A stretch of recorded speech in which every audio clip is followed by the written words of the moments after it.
Sa mayamang kasaysayan ng radyo sa Pilipinas, may mga tinig na hindi lamang naghatid ng musika at balita, kundi naging bahagi na rin ng pang-araw-araw na buhay ng milyon-milyong Pilipino. Isa sa mga natatanging tinig na ito ay pag-aari ni Tessie Lagman, isang pangalan na naging kasing kahulugan ng kalidad na broadcasting, musika at sining. Ang kanyang paglalakbay ay isang masalimuot na salaysay ng pag-angkop, pagpupursigi at di matatawarang talento mula sa pagiging isang guro sa Tarlac, isang kampiyon sa entablado ng kantahan, isang recording artist, hanggang sa pagiging isang iginagalang na artista sa pelikula at higit sa lahat isang ikonikong radio announcer. Ang kanyang kakayahang magbago ng landas habang nananatiling tapat sa kanyang mga hilig, ang naging pundasyon ng isang karerang sumaklaw sa maraming dekada at nag-iwan ng hindi na mabuburang marka sa industriya ng entertainment sa bansa. Mga unang taon at napangarap sa Tarlac. Isinilang at nagkamalay si Tessie Lagman sa lalawigan ng Tarlac, isang lugar na humubog sa kanyang mga unang taon at pangarap. Sa kanyang kabataan, naranasan niya ang simpleng pamumuhay kung saan ang pagtulong sa kanyang mga magulang sa kanilang pwesto sa palengke ay naging bahagi ng kanyang pang-araw-araw na gawain. Ang karanasang ito ang maagang nagmulat sa kanya sa kahalagahan ng sipag at tiyaga. Sa kabila ng payak na kapaligiran, ang batang si Tessie ay mayroong matayog na pangarap, ang maging isang flight stewardess.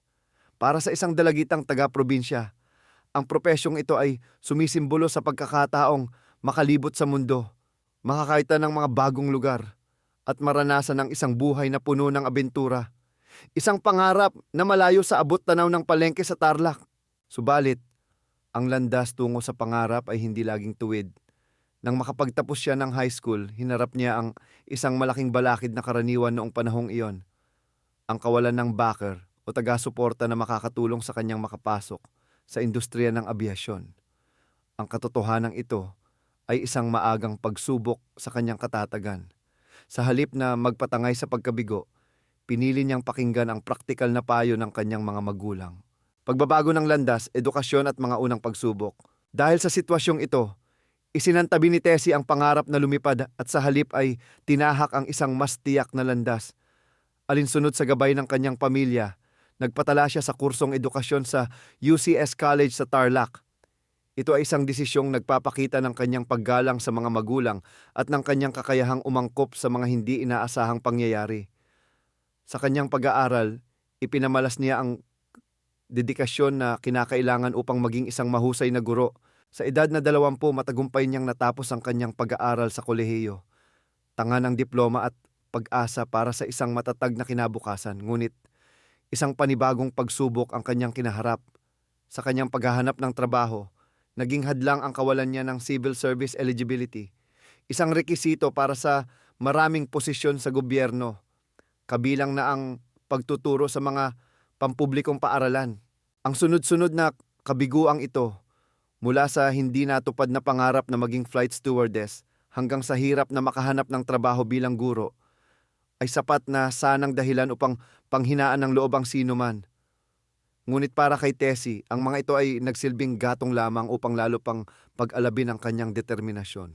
Sa paniniwalang may mas magandang kapalarang naghihintay, nagpasya siyang lisanin ang Tarlac at subukan ang kanyang swerte sa Maynila, ang sentro ng oportunidad sa bansa. Ang pagsikat sa entablado at ang pagbabalik sa pagtuturo sa pagtungo sa Maynila, dinala ni Tessie ang isang talento na matagal na niyang itinatago, ang kanyang kakayahan sa pag-aawit. Upang subukin ang kanyang kapalaran, lakas loob siyang sumabak sa isa sa mga pinakatanyag na entablado para sa mga baguhang mga awit noong panahong iyon, ang tawag ng tanghalan. Hindi lamang ito isang simpleng pagsali, ito ay isang pagpapatunay ng kanyang angking galing. Sa pamamagitan ng kanyang natatanging tinig at interpretasyon, sunod-sunod niyang napahanga ang mga hurado at ang publiko na nagluklok sa kanya bilang kampeyon ng programa sa loob ng maraming linggo. Ang tagumpay na ito ay hindi lamang nagbigay sa kanya ng tropeyo, kundi ng kumpiyansa at pagkilala na nagbukas ng mga unang pinto sa kanyang hinaharap. Matapos ang kanyang matagumpay na paglahok sa tawag ng tanghalan, isang hindi inaasahang desisyon ang kanyang ginawa. Sa halip na agad na pasukin ang magulong mundo ng show business, nagpasya siyang bumalik sa kanyang pinagmulang lalawigan. Sa kanyang pagbabalik sa Tarlac, Isang oportunidad na dati mailap ang nagbukas para sa kanya. Nakakuha siya ng trabaho bilang isang guro ng Ingles sa Tarlac Elementary School. Ang desisyong ito ay nagpapakita ng isang mahalagang aspeto ng kanyang pagkatao, ang pagpapahalaga sa katatagan at ang pagnanais na gamitin ang kanyang pinag-aralan. Puno ng sigasig, sinimulan niya ang kanyang karera sa pagtuturo na ibabahagi ang kanyang kaalaman sa mga kabataang mag-aaral. Ang tawag ng radyo, isang bagong kabanata sa ABS-CBN na. Ang buhay ni Tessie Lagman ay tila isang dula na puno ng mga hindi inaasahang pagbabago. Halos 2 buwan pa lamang siyang nagtuturo ng isang pambihirang pangyayari ang muling bumago sa takbo ng kanyang buhay. Isang araw, ipinaalam sa kanya ng kanyang ama ang isang anunsyo na narinig nito sa radyo. Ayon sa kilalang radio announcer na si Johnny De Leon, siya ay ipinatatawag ng ABS-CBN dahil may isang mahalagang trabaho na naghihintay para sa kanya sa Maynila. Ang anunsyong ito, na isinahimpapawid para marinig ng lahat, ay isang malinaw na senyales na ang kanyang talento ay hindi pa rin nalilimutan ng industriya.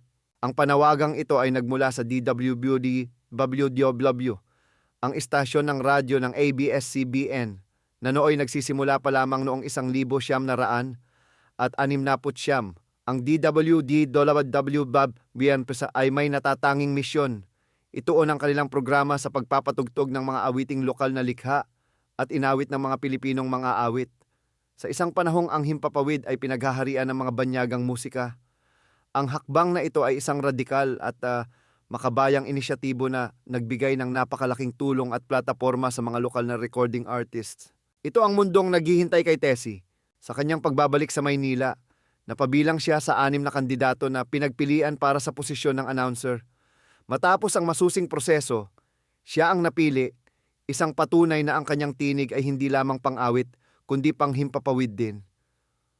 Dito nagsimula ang kanyang mahaba at makulay na karera sa radyo, isang larangan na kanyang mamahalin at paglilingkuran sa loob ng maraming dekada. Ang tinig sa plaka, karera sa musika at pag-arte. Ang kanyang pagpasok sa DWBD ay naging tulay din para sa isa pang pangarap, ang maging isang recording artist. Kasabay ng pagsisimula ng kanyang karera sa radyo, nagbukas ang Grandeur Records, isang bagong record label na naghahanap ng mga sariwang talento. Sa isang maswerteng pagkakataon, si Tessie ay naging isa sa mga kauna-unahang recording star na pumirma sa ilalim ng label na ito. Hindi nagtagal, inilabas niya ang kanyang sariling album na naglalaman ng mga orihinal na awitin at ilang adaptasyon ng mga sikat na banyagang kanta. Ang kanyang musika ay tumatak sa puso ng mga tagapakinig. Isa sa kanyang pinaka-popular na kanta ay ang Come Back My Love, isang awiting puno ng damdamin na naging paborito ng marami. Naging tanyag din ang kanyang bersyon ng Once There Was a Love, na orihinal na pinasikat ni Jose Feliciano, kung saan naipamalas niya ang kanyang husay sa pagbibigay ng sariling interpretasyon sa isang kilalang obra. Ang kanyang kasikatan bilang mga awit at radio announcer ay nagbukas ng pinto patungo sa mundo ng pelikula. Noong 1970, sumabak siya sa pag-arte nang mapasama siya sa pelikulang Your Love, na pinagbidahan ng mga sikat na bituin noong panahong iyon na sina Eddie Peregrina at Perla Adea. Kasama rin niya sa pelikula ang iba pang mga kilalang personalidad tulad nina Ike Losada, German Moreno at Lynn Salazar. Ang kanyang paglabas sa Your Love ay nasundan pa ng iba pang mga proyekto.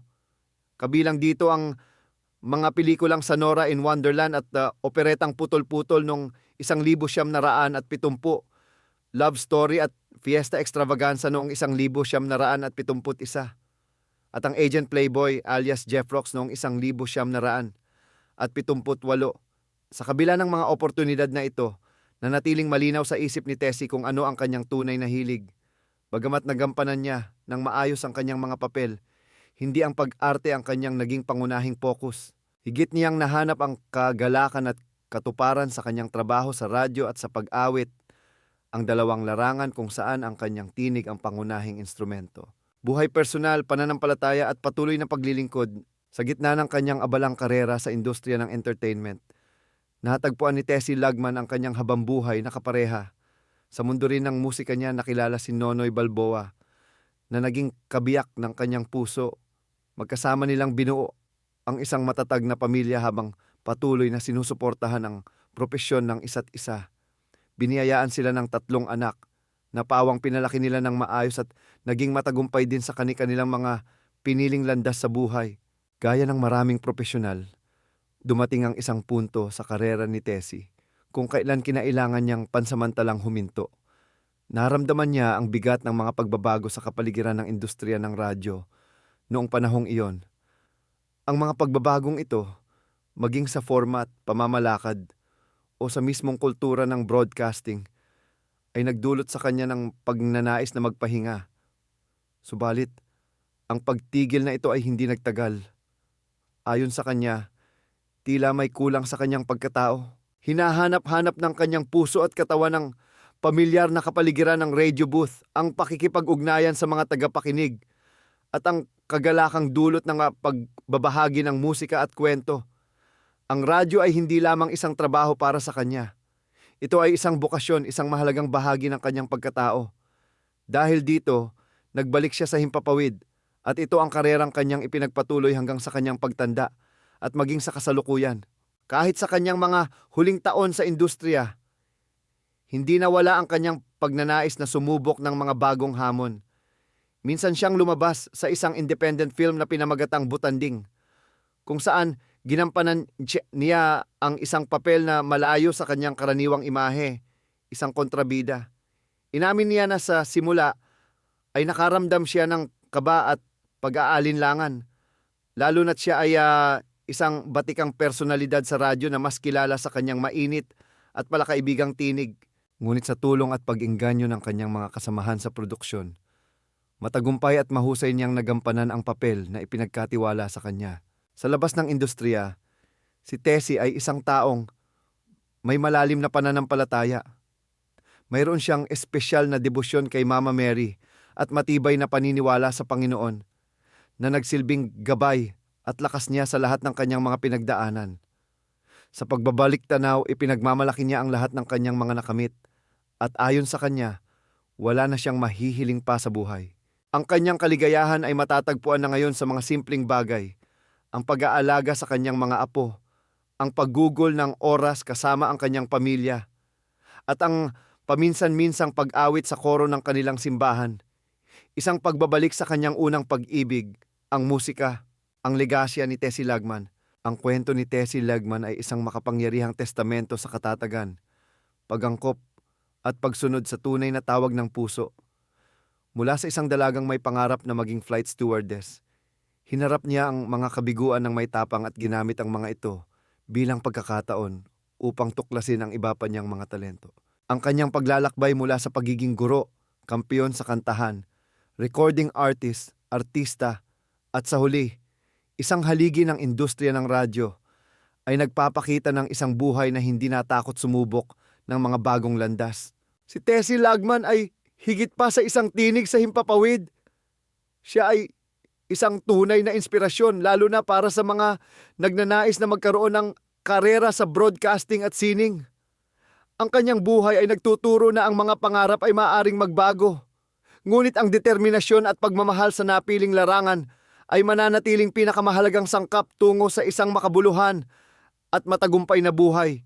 Ang kanyang legasya ay mananatili sa alaala ng mga tagapakinig na kanyang sinamahan sa loob ng maraming dekada at sa mga aral na kanyang ibinahagi sa pamamagitan ng kanyang kahangahangang paglalakbay.